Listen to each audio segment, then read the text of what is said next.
দর্শক, বাঙালি কনস্ট্রাকশনের আরেকটি নতুন ভিডিওতে আপনাদের স্বাগতম। দেখতে পাচ্ছেন এখানে যে বিল্ডিংটা রয়েছে, সেই বিল্ডিংটা আসলে 2 তলা ফাউন্ডেশন করে করা হয়েছিল।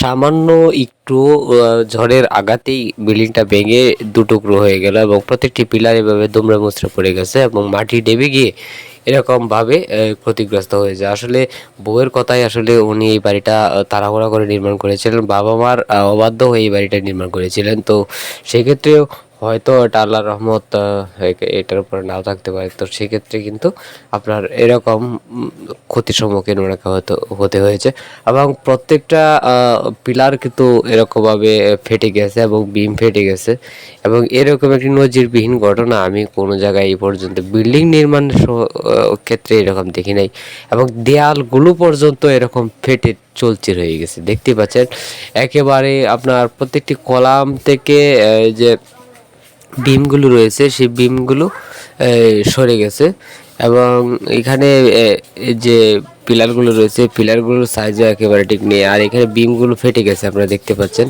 এবং মাঝখানে আপনার প্রত্যেকটা পিলার এরকমভাবে ফেটে গেছে এবং পিলারের সাথে জয়েন্ট যে কলামগুলো আছে সেগুলো ফেটে গেছে, আর যে দেয়াল ওয়ালগুলো রয়েছে সেগুলো ফেটে গেছে। আসলে ওই মিস্ত্রিরা আসলে কীভাবে কাজটা করেছে আমার সেটা মানে বুঝতে অনেকটা অসুবিধা হয়। তো এরকম মিস্ত্রি দিয়ে আপনারা কাজ করা